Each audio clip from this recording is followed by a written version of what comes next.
Amb el títol Industrialitzar per rehabilitar millor, ara donaré pas a l'Anna Ramos, directora de la Fundació Mies van der Rohe de Barcelona, que presentarà a Christoph Hatting, arquitecte del projecte de rehabilitació del Gran Parc Bordeus, amb la Catoni Bassal i Frederic Droit, guanyador precisament del Premi Mies van der Rohe 2019. No sé si us recordeu, perquè va ser un projecte que realment va causar molt impacte i encara es segueix estudiant a les escoles d'arquitectura. Així que quan vulgueu, l'escenari és vostre. I us recordo que aquesta sessió serà en francès, així que podeu anar a demanar el receptor de traducció simultània just allà a l'entrada si us fes falta. Moltes gràcies.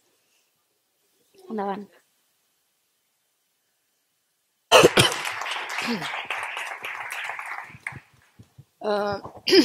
Perdó.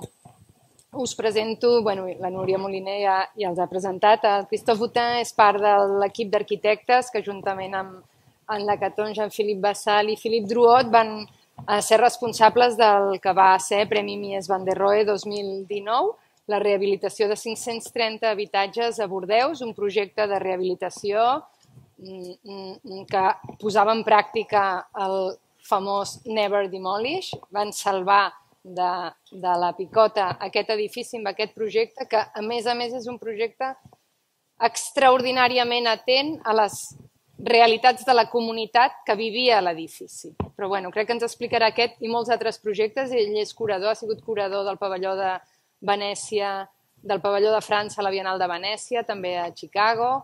És una persona molt interessant i segur que avui ens explicarà projectes que ens agradarà conèixer. Gràcies, Christophe. Merci, Anna. Je vais m'exprimer en français. Je m'excuse de ne pas maîtriser suffisamment l'espagnol, le catalan. Merci à vous de m'avoir invité, la ville de Barcelone, pour un sujet qui évidemment nous préoccupe. Et puis, je me félicite que vous vous préoccupiez de la ville telle qu'elle est. Et c'est de ça dont on va parler pendant un peu moins de 20 minutes pour essayer d'être à l'heure. Donc, je vous amène à Bordeaux. Bordeaux, je pense que vous connaissez, c'est une ville qui a été d'abord énormément construite au XVIIIe siècle. Elle est aujourd'hui classée à l'UNESCO. Et puis, elle est entourée par tout un urbanisme plutôt du XXe siècle, moderne, que vous voyez en fond d'écran, enfin en fond de plan là-bas. Et c'est de ça dont on va parler. Alors d'abord, rappelez que le travail que je vous présente a été fait par une équipe avec Anne Lacaton, Jean-Philippe Bassal, Frédéric Druot et moi-même. Et donc, nous avions... dans la fin des années 2000, 2009, je crois, nous avions travaillé pour la métropole de Bordeaux pour un programme qui s'appelait 50 000 logements. L'idée, c'était de trouver des stratégies pour pouvoir construire 50 000 logements en lien avec le tramway, les infrastructures de transport et les investissements publics qui avaient été réalisés. Donc, c'était un projet urbain, une stratégie urbaine qu'il fallait définir. Notre propos était assez clair et assez simple. Il était de dire que à Bordeaux, il existe 160 000 logements collectifs. Et donc, nous avons fait un inventaire de l'ensemble de ces logements collectifs. En France, les politiques de rénovation urbaine ont une idéologie qui est celle de la démolition. On a démoli à peu près depuis 25 ans, on a démoli plus de 100 000 logements publics avec des investissements publics, ce qui pour nous est assez dramatique. Donc, on s'est attaché à répertorier l'ensemble des situations. Vous voyez, comme ça, sur les ensembles constitués de logements collectifs. L'idée était assez simple. Plutôt que de faire des nouveaux quartiers, en France, on fait des écoquartiers, c'est-à-dire qu'on rase des bâtiments, on coupe les arbres, on enlève tout, on fait table rase, et puis on appelle ça un écoquartier. Nous, ce qui nous intéressait, c'était de dire, on va regarder la ville telle qu'elle est, et on va essayer de rajouter des logements, et à chaque fois qu'on rajoute des logements, dans la même économie, être capable de réhabiliter, que les investissements publics puissent servir l'ensemble du territoire, que tout le monde ait le bénéfice d'un projet urbain, d'une stratégie urbaine, plutôt que de mettre tout l'argent dans des nouveaux quartiers. Essayer de répartir les choses pour réparer ce qui a nécessité d'être réparé, ce qui est dégradé, ce qui ne va pas bien. Et puis quand ça va très bien, on n'a pas obligé de faire des choses. Alors on avait défini ce principe de situation urbaine capable, c'est-à-dire chaque situation, elle permettait de rajouter des logements nouveaux, et je le répète, dans la même économie, de pouvoir réhabiliter les logements présents sur le site et qui étaient parfois dégradés. L'idée, c'est de partir de la ville telle qu'elle est de s'occuper des choses du quotidien, des choses du présent. La ville du futur, c'est bon, c'est un slogan, mais il faut s'occuper de la ville telle qu'elle est aujourd'hui et la façon dont on y habite au quotidien. Donc ces situations, elles nous permettaient d'envisager, d'abord elles ont un potentiel de création énorme, c'est-à-dire que chaque situation, chaque forme dans la ville, chaque état de fait, la façon dont les gens vivent, doivent engager un projet qui est forcément spécifique et singulier. Donc les process industriels sont bien sûr les bienvenus, à condition qu'ils puissent servir et atteindre justement la réponse à une complexité qui est celle dans la façon dont les gens vivent et dans la façon dont ils habitent. Suite à cette étude urbaine, nous avons fait ce qu'on va qualifier d'être une étude de cas. Et donc, nous avons travaillé sur 3 bâtiments qui sont le G, le H et le I. C'est les 3 bâtiments les plus grands, un petit peu en bas à droite. Je n'arrive pas à les pointer, mais vous allez voir après. Donc, c'est un urbanisme des années 60. Probablement, on ne reconstruirait pas aujourd'hui des quartiers avec cette méthode-là. C'est un petit peu brutal, je le reconnais. Mais néanmoins, ça proposait au moins une organisation. Le sol était très libre, des bâtiments assez élancés qui permettaient d'avoir une exposition, un rapport au climat qui n'était pas inintéressant. Et surtout, ces bâtiments, je considère qu'ils ont fait le travail pendant 50 ans d'héberger les familles, de proposer des solutions en termes de logement à des gens qui parfois vivaient dans des situations qui étaient insalubres. Donc aujourd'hui, la rénovation urbaine en France, elle passe par la démolition de ces immeubles pour faire des immeubles plus petits, différents, mais qui, sur le plan de l'organisation des appartements, n'est pas forcément meilleur. Voilà les bâtiments qui nous concernent. Le projet que je veux vous présenter, que nous avons fait au début des années 2010, nous avons livré ces bâtiments en 2016. Donc ça, c'est l'état, évidemment, avant le projet. Donc c'est l'architecture que l'on n'aime pas en France. C'est l'architecture des logements sociaux, des quartiers. Et ici, il y a 530 habitants. Donc ces bâtiments étaient voués à la démolition. La mairie de Bordeaux avait pris la décision de les démolir. Et puis, suite à l'étude urbaine que nous avions faite, on a réussi, avec le bailleur aussi, qui a joué un rôle très important, Aquitanis, le propriétaire de ces immeubles, on a réussi à faire une expérimentation, en tout cas à dire on peut très bien les réhabiliter et avoir un objectif de produire des logements aussi bien que des logements neufs, voire beaucoup mieux.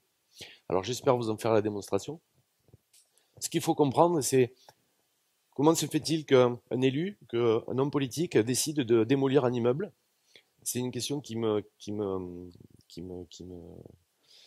préoccupe depuis de nombreuses décennies. Je ne comprends pas pourquoi est-ce qu'on pourquoi est-ce qu'on décide de démolir ces immeubles. Probablement parce qu'on les regarde depuis ce point de vue, c'est-à-dire assez loin. Donc, on les résume toujours, on les qualifie, ces bâtiments, par rapport à leur forme urbaine. On dit c'est une barre, c'est une tour, c'est un plot. Mais en fait, c'est 530 familles qui vivent à l'intérieur.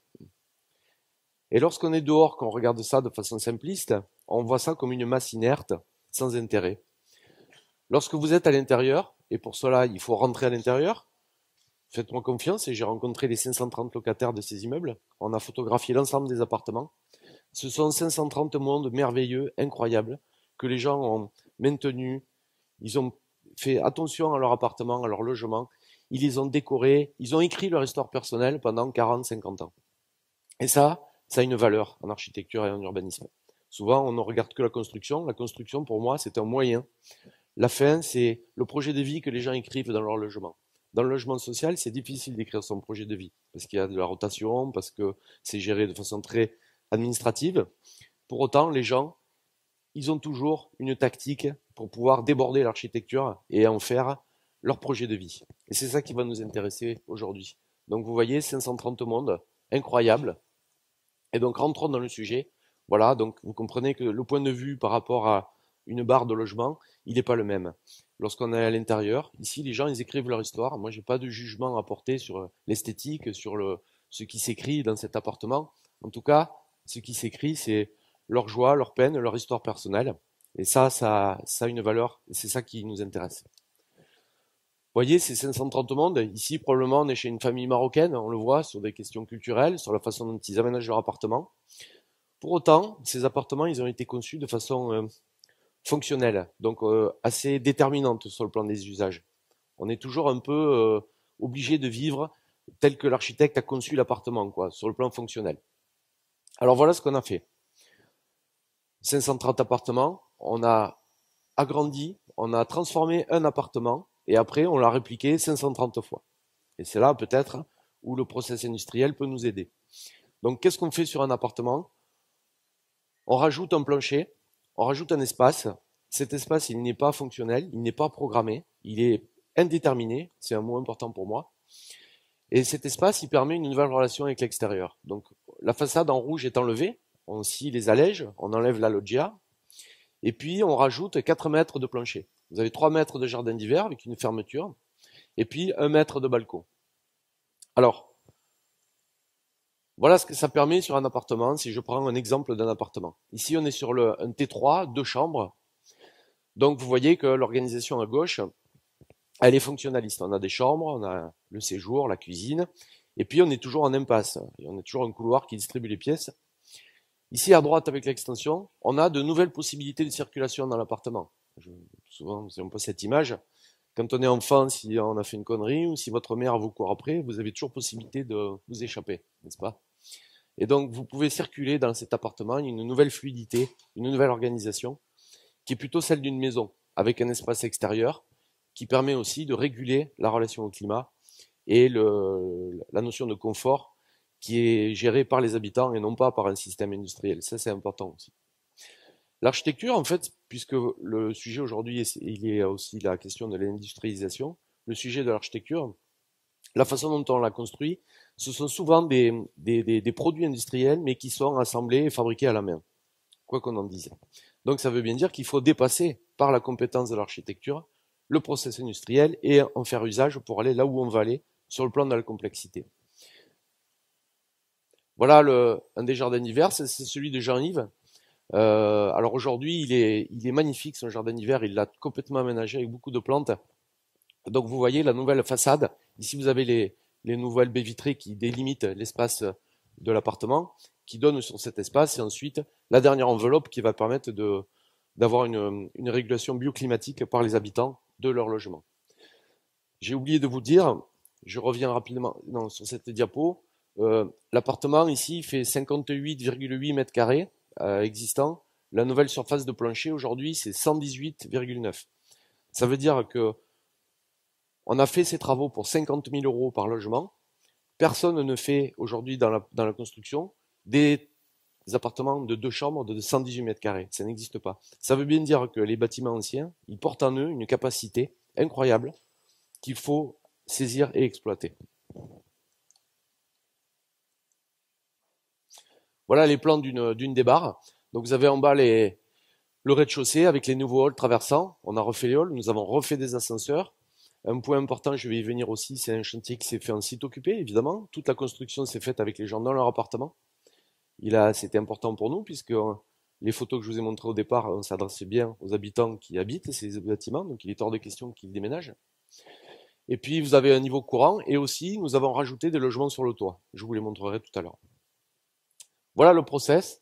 Donc en fait, on a utilisé des planchers béton préfabriqués. On a réalisé un site de construction de préfabrication foraine à 1 km du chantier pour pouvoir économiser les coûts de transport et fabriquer donc les dalles de béton. Il y a 1050 dalles. On a 6 km linéaires de nouvelles constructions le long des façades. Et voilà l'image du bâtiment une fois qu'il a été transformé. Beaucoup plus contemporaine, évidemment. Et on donne à voir autre chose. Et surtout, les gens se projettent vers l'extérieur et ont un nouveau rapport au climat. Alors voilà le process industriel. Donc on est bien sur de la préfa. L'idée, c'est d'essayer de limiter au maximum les nuisances pour les habitants en termes de poussière, de bruit, de machines. Donc on a tout simplement interdit les machines, le dégagement de poussière. Tout doit être fabriqué en avance. Et vous voyez que les portiques en rez-de-chaussée viennent échapper les fondations du bâtiment existant. Donc c'est industriel, mais ça répond aussi aux caractéristiques et à la complexité de cette situation. Et elles sont toutes différentes. On lève le plancher. Vous voyez que le garde-corps est déjà posé sur le plancher. Donc ça veut dire que les opérateurs sont sur les planchers immédiatement et que nous n'avons pas eu besoin d'avoir d'échafaudage ou de système de sécurité. Puisqu'en fait la dalle, une fois posée, on peut immédiatement marcher dessus et donc on peut enchaîner les travaux pour que ça aille très vite. Le temps pour un appartement de travail, c'est 7 jours de travail consécutifs, sauf que ça a été fait sur des durées, on n'a pas enchaîné les 7 jours en continu. Ensuite, on pose les poteaux. On vient scier les murs. Au bout, vous avez l'ascenseur qui permet d'évacuer les gravats et de livrer le chantier pour pouvoir faire les travaux. Voilà la pose des menuiseries. Et voilà le jardin d'hiver livré. Voilà la façade de la loggia. Et voilà le seul moment où on a employé une machine qui manquait clairement de délicatesse. Vous voyez la taille de la lame. Donc il a fallu scier les murs. Et donc on a des cloisons, puisqu'on avait aussi de l'amiante, donc on a des cloisons temporaires qui permettent de maintenir les gens chez eux, d'avoir un peu de lumière naturelle sur la journée où se passe le sciage. Ça prend une journée, le soir c'est démonté. Voilà, je vous en fais la preuve. Donc cette dame regarde la télé pendant qu'on est en train de scier à l'extérieur. Et voilà donc le résultat.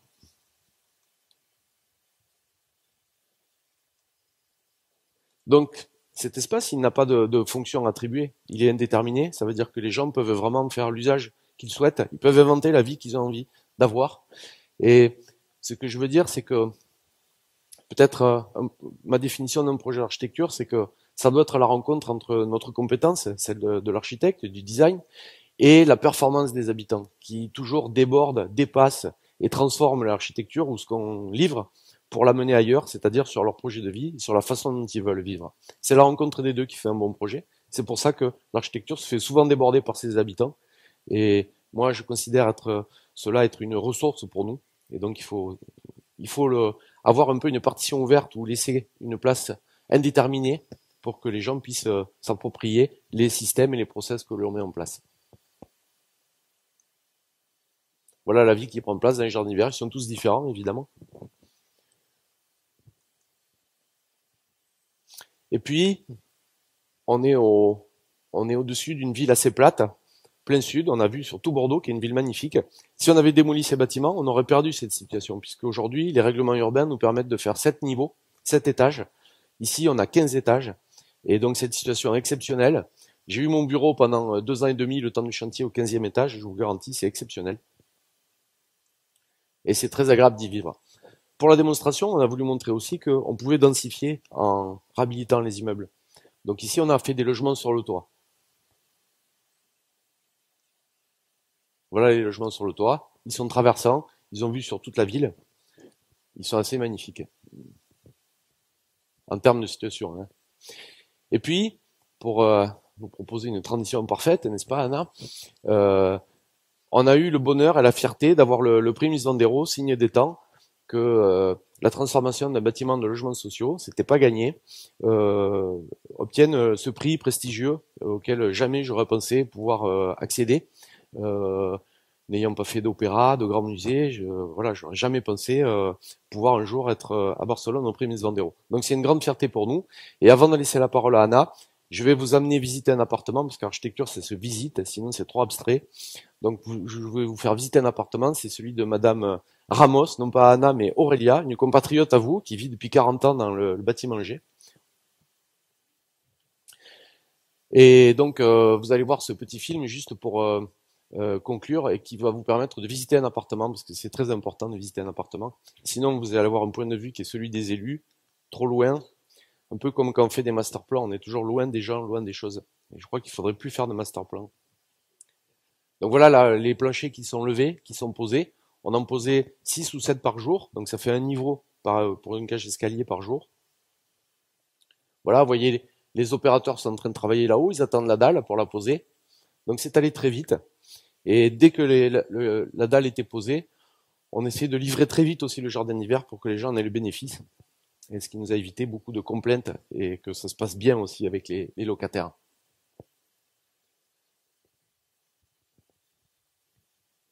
On a mis 2 ans et demi pour réhabiliter donc 530 appartements.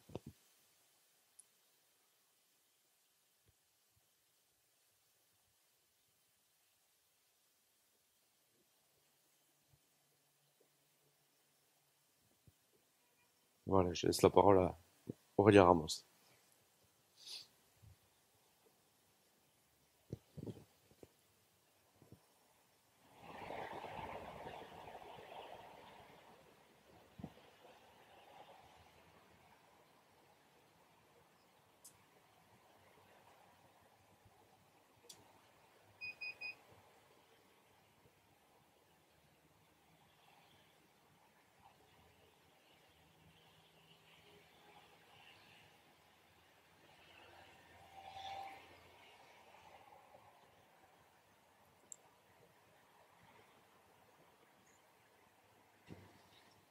on s'entend pas que ça finisse comme ça. Je vois comme ça, je vois une énorme chose très bien faite.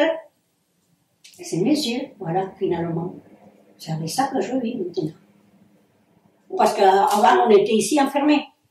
On sortait pas, on était là, il y avait des petites fenêtres, tu voyais rien de tout, quoi. Dans les jardins d'hiver, je fais beaucoup de choses. Je me promène, je sors dehors, je regarde les gens qui travaillent à l'extérieur. J'arrose mes plantes, tout, quoi, et je fais la vie. Moi, je vis avec mon copain, le temps. Vous connaissez le temps? Je suis à l'ascenseur, je trouve des gens, et je le vois, il fait chaud, il fait froid, il va faire mauvais, et c'est toujours mon compagnon de route. Il ne me suit pas trop. Et puis après, ça continue, et je parle de mon balcon. Je peux faire le balcon que l'appartement. C'est normal. C'est une autre vie. Là, je suis dehors, je sors à l'autre balcon, le petit, je suis dehors à l'extérieur, je vois tout le monde, je regarde les gens, c'est comme si je suis dehors, à la rue. Voilà, merci.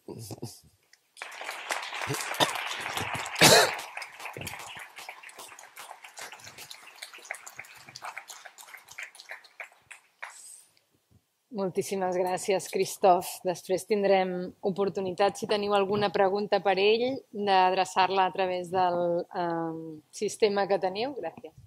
I, bueno, gràcies per la invitació en nom de la Fundació Mies van der Rohe, organitzadors del Premi d'Arquitectura Contemporània de la Unió Europea. Per nosaltres, bueno, és un plaer estar en aquesta jornada amb experts que parlant de les dues coses potser més importants per qualsevol arquitecte europeu, que és la creació d'habitatges dignes i la intervenció en el patrimoni existent.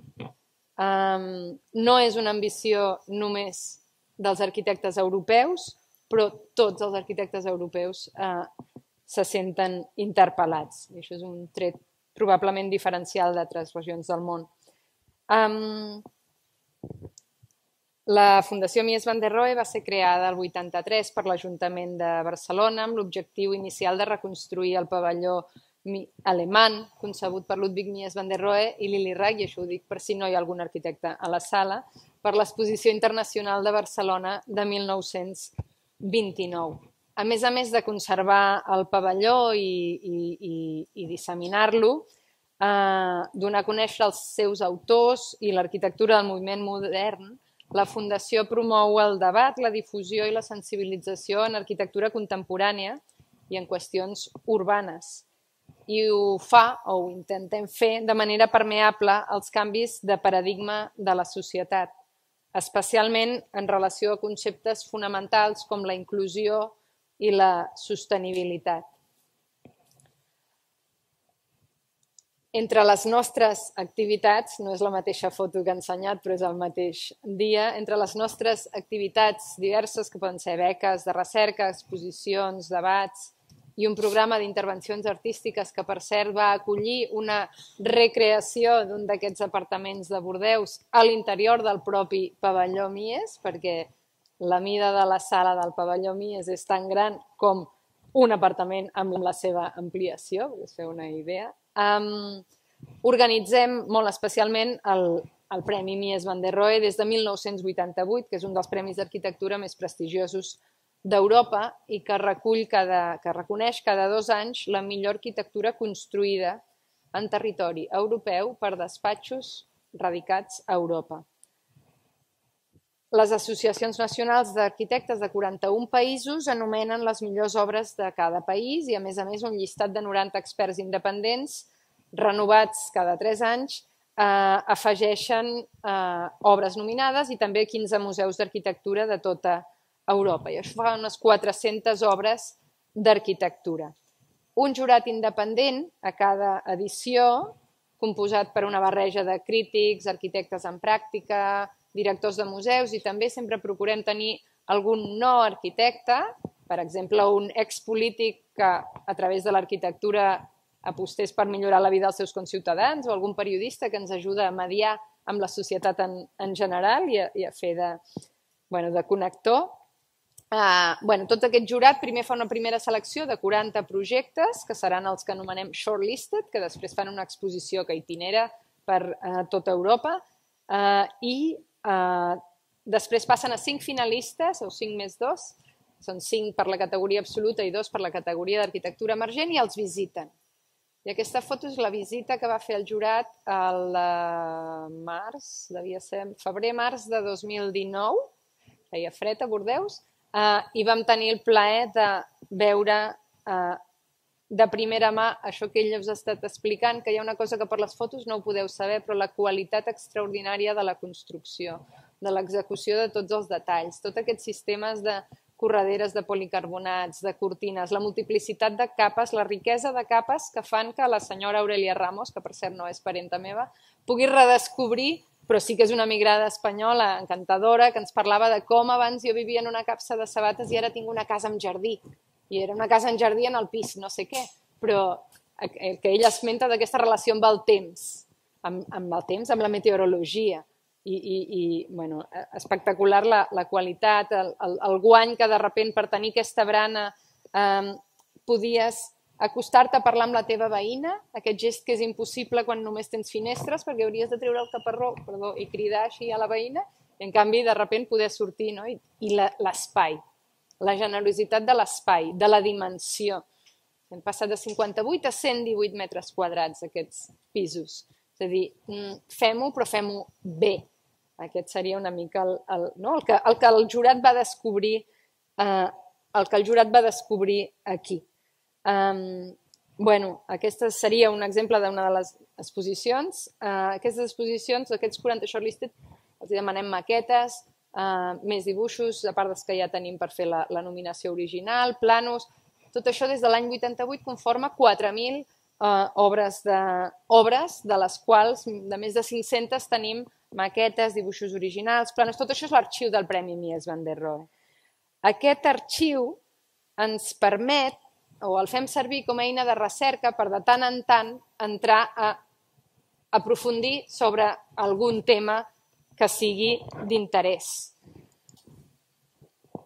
I el que va ser d'interès en un moment donat és aquesta coincidència de que el 2017 i el 2019, el 2017 el jurat va triar com a projecte guanyador una intervenció en un bloc d'habitatges a Amsterdam, a Kleiburg, que anava a ser enderrocat. I aquella intervenció va fer que l'edifici no només no fos enderrocat, sinó que tingués una nova vida. És el projecte que veieu en taronja. I l'any 19, a la següent edició, perquè és cada 2 anys, el projecte guanyador va ser el Gran Parc de Bordeus. Un cop més, un gran conjunt habitacional a punt de ser enderrocat i salvat. Salvat per la feina conjunta d'arquitectes, però no només, d'arquitectes, d'urbanistes, d'economistes, de personal que treballava a l'administració pública. O sigui, es necessiten complicitats molt àmplies per aconseguir tirar endavant i revertir les inèrcies que tenen de vegades les societats. I aquest és un dels rols principals d'un premi, és visibilitzar projectes exemplars de manera que altres puguin inspirar-se, extreure lliçons i aplicar-les a la seva pròpia pràctica professional. Per tant, va quedar clar de 2 jurats independents diferents que hi havia un tema de conversa pendent entre els col·legues arquitectes i amb la societat en general sobre les transformacions d'aquests grans conjunts. Per tot això, amb la Cité de l'Architecture et de l'Urbanisme de París, a l'octubre del 2020 vam comissariar una exposició a partir de l'arxiu del Premi Mies van der Rohe anomenada La transformació a gran escala, els nous reptes de la sostenibilitat. Aquesta exposició va estar a París, després va viatjar a Caen, en el marc de la Bienal d'Arquitectura i Urbanisme, i després ha estat a Madrid el maig de 2022, en el marc del Foro Internacional de la Unió Internacional d'Arquitectes, que s'ha anomenat Affordable Housing Activation. Si algú la vol acollir, estarem encantats de donar-li una nova itinerància a l'exposició. Cito literalment un text introductori del Francis Rambert, director del Departament de Creació Arquitectural de la Cité de l'Arquitectura i l'Urbanisme. Revisitar els models per revitalitzar-los. Revisitar per revitalitzar. Els grans conjunts a França, els megablocs a tota Europa, no són gens estimats. Barres paral·leles, barres articulades, trossos de ciutat més o menys inspirats en la Carta d'Atenes, que 50 anys més tard mostren senyals de fatiga i d'abandonament. Nascuts com a resposta a una època de creixement econòmic i demogràfic, aquests edificis d'habitatges haurien desaparegut ja, els dos de l'exposició, si arquitectes i promotors decidits a fer-los sobreviure no haguessin decidit lluitar i no haguessin optat per reconstruir en comptes de destruir. Vam preparar per l'exposició l'Ivan Blasi i l'Anna Sala, que van ser els comissaris de l'exposició de l'equip de la Fundació Mies, van crear aquest gràfic que parla de la vida útil, no sé si el veieu bé, de la vida útil d'alguns d'aquests grans exemples d'aquests tipus d'edificis. Tenim el cas extrem d'un edifici, de l'edifici Minguet, a Lyon, que va sobreviure 29 anys. Als 29 anys es va decidir enderrocar aquest edifici perquè es va considerar obsolet. I l'últim cas més sagnant en el moment de fer l'exposició havia sigut l'enderroc dels Robin Hood Gardens a Londres, que tot just va tenir lloc en data tan recent com 2017, perquè es considera que els edificis són els culpables dels mals que pateixen aquells veïnats, però muerto el perro, s'acabó la ràbia, bueno, potser no acaba de ser així i segurament les apostes tenen molt més interès a treballar per rescatar o mantenir el que hi ha de bo i millorar el que tingui marge de millora. Com que ja hem vist perfectament el projecte de Bordeus, em centraré en explicar-vos una mica el de Clayburgh, que potser no és tan conegut. Era un projecte que es tractava d'encoratjar els somnis individuals. Aquesta proposta el que va aconseguir a ser una renovació molt innovadora d'uns dels més grans edificis d'habitatge d'Holanda, del País Basc, que s'anomena Clayburgh, tot el veïnat. És aquest edifici corb de 500 apartaments que fa 400 metres de llarg i 11 plantes d'alçada. Construït el 1971, 40 anys més tard va ser subhastat i venut per €1. Perquè el propietari de l'edifici, que ja l'havia buidat, ja s'havia tret de sobre tots els inquilins problemàtics, i el propietari era un propietari públic, el gestor d'habitatge públic del veïnat, li era molt més car enderrocar-lo que vendre'l. I la venda anava associada a un pla de viabilitat. I aquest pla de viabilitat és el que Enel Architects, amb XVW Architecture, que eren un equip d'arquitectes, però juntament amb un equip d'economistes, advocats i experts en màrqueting també, perquè va ser tota una aposta molt interessant, el que van fer és salvar l'edifici. Com van salvar l'edifici? Amb el concepte do it yourself. Fes-t'ho tu mateix. En holandès, klusflat. Això significa que qui comprés es faria ell mateix la renovació, però no tota la renovació. És a dir, el que venia fet, el que venia industrialitzat, era deixar estupenda l'estructura principal, és a dir, tota l'estructura de formigó, tots els forjats de formigó, les branes, no sé si veieu aquí a la secció, aquestes branes horitzontals, diguem-ne, són estructurals, són de formigó, hi ha els forjats i hi havia els pilars, certs murs de formigó. Tot això es va deixar, els ascensors es van reubicar per millorar la distribució, els passadissos d'accés perimetral, les instal·lacions, tot això quedava fet per part dels promotors del projecte. Això feia que la inversió inicial fos bastant baixa i també el que quedava fet era una certa industrialització de com es podien resoldre les façanes. Hi havia un master plan, hi havia diferents models, tapes per posar com a façana del teu apartament quan el compressis, però segons la distribució interior que tu després volguessis fer. Per tant, les intervencions importants van ser aquestes, de gran escala. Després, els inquilins o compradors, perquè hi havia doble manera d'instal·lar-se, es podrien distribuir els seus 80 metres quadrats que havien decidit comprar en el 7è pis o els 40 metres quadrats que havien decidit comprar o llogar en el 3è pis. D'acord? O sigui, aleshores, les intervencions importants, perquè això té a veure amb com intervenim en un gran edifici d'aquestes dimensions. Els nuclis verticals es van reubicant a l'interior de l'edifici i això va permetre, diguem-ne, restaurar la bellesa d'aquesta horitzontalitat tan radicalment potent, perquè els nuclis exteriors s'havien incorporat més tard. Millorar les circulacions a peu d'immoble.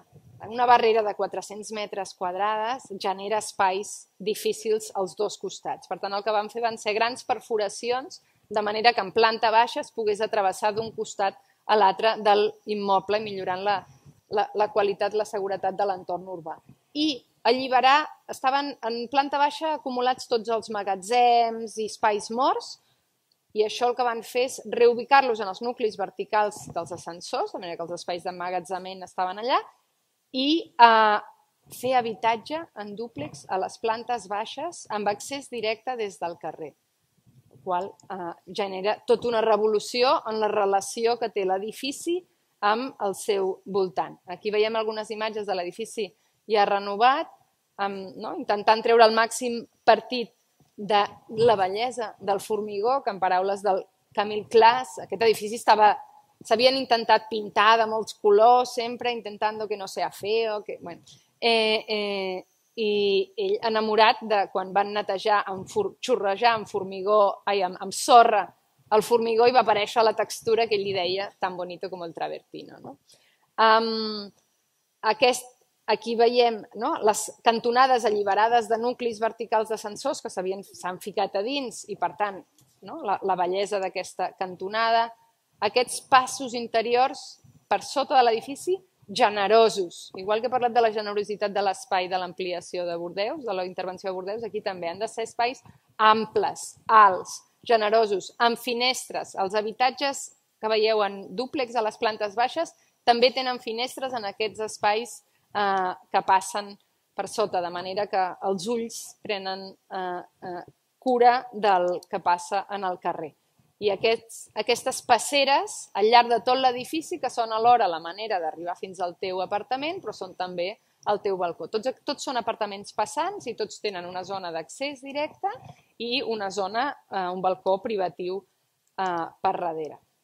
Aquesta exposició va recollir més projectes, l'he tornat a l'exposició de París, de la Cité de l'Architecture, recollia altres projectes d'habitatge, però pocs, perquè al llarg de la història del Premi Mies van der Rohe, tot i que l'habitatge és l'activitat principal dels arquitectes a tota Europa, però en uns percentatges que potser són del 80%, està infrarrepresentada en els premis d'arquitectura. Hi ha premis d'arquitectura específics per a habitatges, però en els grans premis d'arquitectura, efectivament, altres eren les tipologies de projectes. Per això aquesta decisió del jurat de 2017 i de 2019 va ser tan important. Vam demanar al Josep Maria Montaner i a la Zaida Moixí que escrivissin alguns dels textos d'aquesta exposició. I els cito, tot i que m'ho havia traduït al francès perquè havia de parlar amb el Christophe, i llavors ara estic traduint del francès una mica.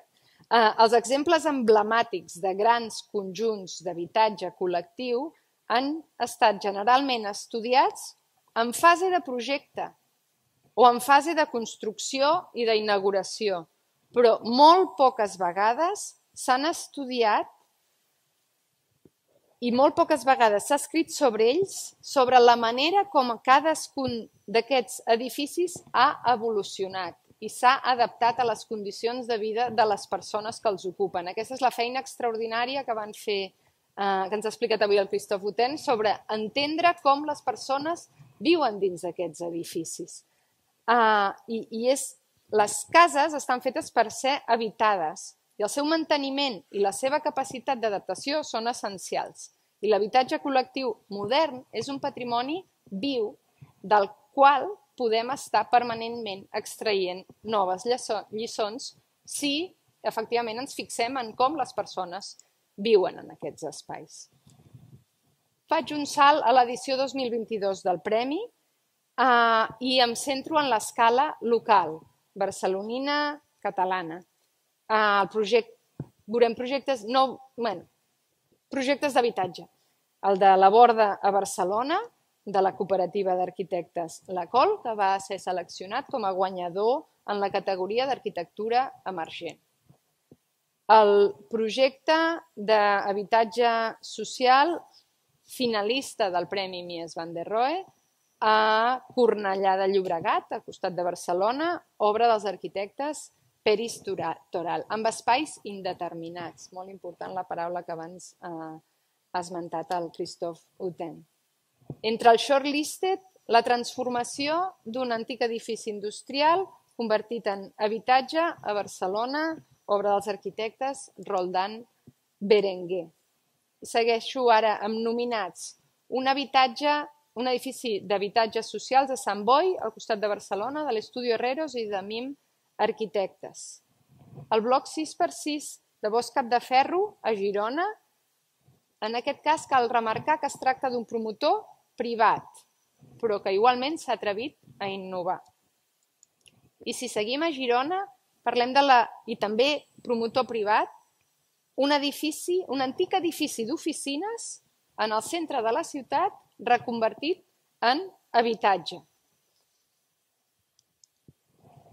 Altres tipologies, perquè si ja estem entrant en rehabilitació, en reconversió, edificis, en aquest cas Casa Borés, de TDB Arquitectura Barcelona, la rehabilitació d'un edifici residencial al centre de Barcelona que ha tingut la fortuna, i no és per casualitat, de no convertir-se en hotel, sinó de mantenir l'ús residencial, que són alguns dels altres reptes que tenim en la ciutat i que es barregen, però que és una rehabilitació molt diferent d'aquesta, que és l'últim projecte que us comparteixo, que és la rehabilitació integral d'un altre edifici d'habitatges per ser reconvertit en edifici, per mantenir l'ús d'edifici d'habitatges, de vora arquitectes, també en el centre de Barcelona, però a una escala molt més petita.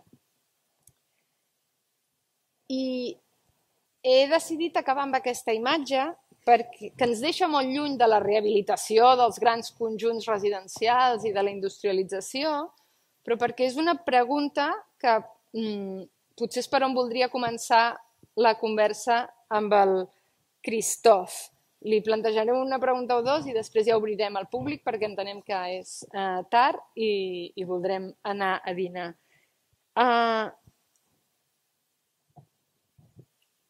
Christophe, ma question pour toi, i ara passarem al francès si teniu els auriculars.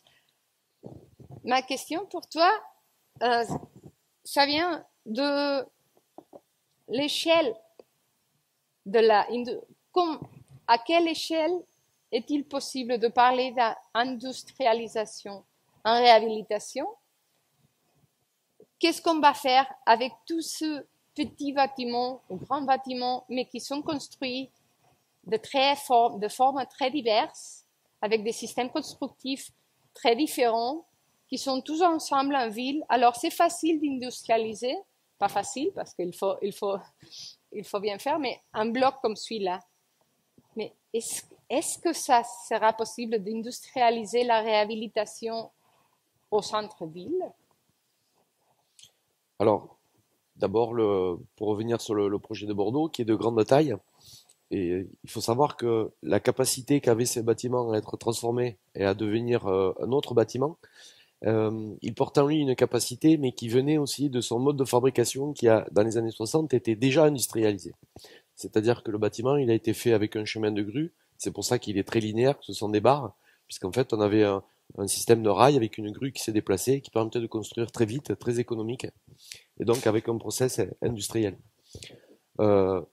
Il a donc été évident pour nous que la façon de le transformer devait aussi reprendre les conditions industrielles pour pouvoir obtenir une efficacité On a été un petit peu, on a prolongé cette histoire quelque part. On était dans une histoire, y compris technique et industrielle. Donc c'est ça, c'est ce process qu'on a utilisé. Maintenant, dans beaucoup de cas, il me semble que l'architecture, elle est faite de produits industriels, mais qui sont posés à la main. Donc par exemple, la question de l'échelle ou de la taille, je la relativiserai. Par exemple, on sait très bien aujourd'hui que les menuiseries, les fenêtres, les portes, etc., sont des produits industriels. Donc la notion d'échelle industrielle, on peut la mettre où on veut. Et puis on a aussi l'architecture se déplace un petit peu sur le terrain du design industriel. C'est-à-dire que dans des projets plus petits, on peut avoir recours à des process industriels. Mais en tout cas, ce qui est sûr, c'est qu'on ne peut pas, a priori, répliquer un système. Ce qu'on a fait au Grand Parc à Bordeaux, on ne pourra pas l'appliquer sur des petits bâtiments dans le centre de Barcelone. A priori. Peut-être ça peut marcher, mais c'est pas gagné.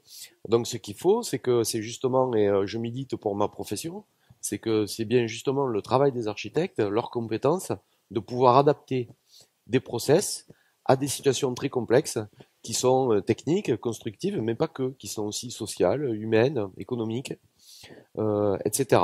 Donc je crois qu'il faut inventer je crois qu'il faut déborder les process industriels pour pouvoir les amener sur notre terrain, c'est-à-dire celui de la complexité et de la maîtrise de la complexité dans une situation. On a vu que vous avez fait ce mapping, ces plans de où est-ce qu'on pourrait intervenir, non? Et ça serait l'autre côté de la même question, non? Si déjà on a détecté que on peut, je sais pas, intervenir d'une façon avec industrialisation dans une sorte de bâtiment, dans une sorte de système constructif.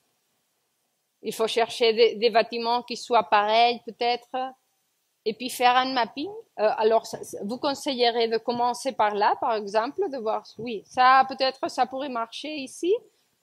Il faut faire d'abord tout le bâtiment qui serait comme ça, ou comment on pourrait travailler sur ça à la grande échelle à Barcelone. Alors, d'abord, si on pourrait dire que le point de départ, c'est d'abord d'avoir une connaissance du réel, du terrain, qui est très, avoir une connaissance la plus élevée possible. Donc pour ça, il faut des outils de connaissance. Si on travaille en master plan, on va considérer des choses de façon un petit peu simpliste. On va qualifier les bâtiments par leur forme. Mais si on rentre dans la complexité des choses, moi je trouve qu'il y a un potentiel qui est intéressant parce que l'hétérogénéité de la ville, elle porte en elle aussi un potentiel de création, puisque chaque immeuble, chaque situation habitée, elle donne un contexte qui est un potentiel de création pour moi, de mon point de vue, hein, qui est très fort. Voilà. Moi, je n'aime pas faire l'architecture en partant d'une page blanche. Je ne sais pas faire. Ça m'intéresse pas. Ce qui m'intéresse, c'est plus c'est compliqué, plus c'est difficile, plus c'est intéressant. Et donc, peut-être qu'une fois qu'on a fait cet inventaire, ce travail de connaissance du terrain, on se rend compte qu'il y a des lieux où on peut aller inventer des process, des façons de faire qui permet de porter, d'amener plus loin l'histoire de chaque lieu, de chaque situation. Et c'est vrai que j'ai envie de dire qu'il vaut mieux faire 1000 projets d'architecture qu'un master plan. Ça c'est très intéressant. On a quelques questions du public. Alors voilà, how was the residents' response to the building improvements before and after completion in Bordeaux? En français. Alors la réponse, elle est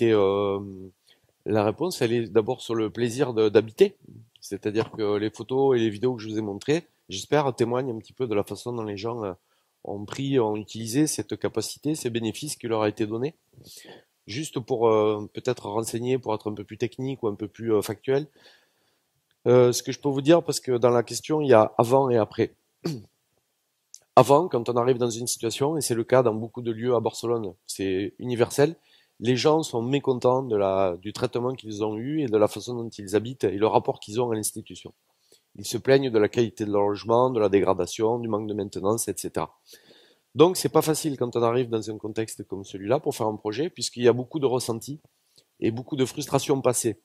Mais quand on agit dans le présent, enfin, moi, j'ai pas envie de régler les problèmes du futur ni du passé. C'est trop pour moi. Je veux bien travailler sur la situation dans le présent. Donc ça, il faut un petit peu réhabiliter aussi le rapport à l'institution. Ce qu'on a fait à Bordeaux, on a fait quelque chose de très simple qui a été très efficace. On a, au début du projet, il y avait un appartement qui était libre au premier étage d'un des bâtiments. On a fait un prototype sur un des appartements dès le début. Et au lieu de faire des concertations où on passe des heures, on paye des gens pour convaincre les gens d'adhérer à vos idées, parfois il faut simplement leur montrer ce qu'on va faire avec eux. Et donc moi j'ai pas le temps de rencontrer 530 familles pendant 1 heure. Donc même si j'ai visité leur logement, que j'ai beaucoup échangé avec eux, on a fait ce prototype où il y avait les rideaux, les menuiseries, tout était fait exactement tel qu'on l'avait envisagé. Et donc les gens pouvaient, c'était ouvert toute la journée, y compris le soir, les gens pouvaient venir, visiter, manipuler les choses, comprendre comment ça marchait. Et je dois dire qu'au moment du démarrage, il y avait une règle, on devait avoir plus de la moitié des locataires qui devaient signer un contrat comme quoi ils acceptaient le projet. On a eu plus de 80%. Et je pense que le prototype nous a énormément aidé, puisque les gens sont intelligents, n'est-ce pas? Et donc ils ont compris qu'ils avaient un réel bénéfice dans ce projet. Et donc on n'a pas eu besoin de les convaincre, quoi. Ils ont accepté. Après, bon, mais comme tout chantier, on embête un peu les gens, mais on a mis beaucoup d'énergie pour essayer de les embêter le moins possible et de livrer les jardins d'hiver très vite pour qu'ils puissent en avoir le bénéfice et qu'ils soient contents. Je dois dire que ça s'est plutôt bien passé. En tout cas, c'était des immeubles qui étaient... Il y avait 20% de vacances sur ces immeubles. C'était très difficile de relouer les appartements pour le bailleur. Il est obligé de faire 8, 9, 10 visites jusqu'à temps de trouver un locataire. Aujourd'hui, les appartements sont pris de suite et il y a 0 vacances. Très bien. Une autre question, c'est quels sont les facteurs... Qu'est-ce qu'on doit... what do we have to pay attention to use high level industrialization like modulars and high level of adaptability? And yeah, so how do we mix together high industrialization and high adaptability? Ben, les facteurs auxquels il faut prendre un peu attention, c'est l'humain, c'est les gens. C'est le seul facteur qui compte. C'est qu'en fait d'architecture, de mon point de vue, ce sont les gens. Voilà, c'est pas aux gens à s'adapter à l'industrie, c'est à l'industrie à s'adapter à la vie quotidienne des gens, à la façon dont ils vivent. Si on fait pas ça, on fait pas de projet. J'adore t'écouter dire ça. Je ne sais pas s'il y a, no sé si hi ha alguna altra pregunta des del públic.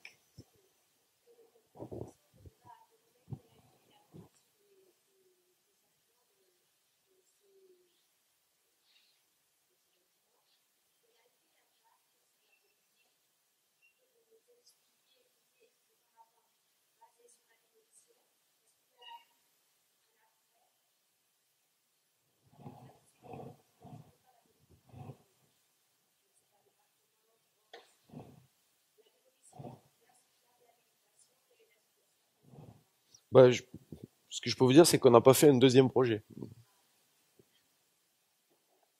Il continue à démolir?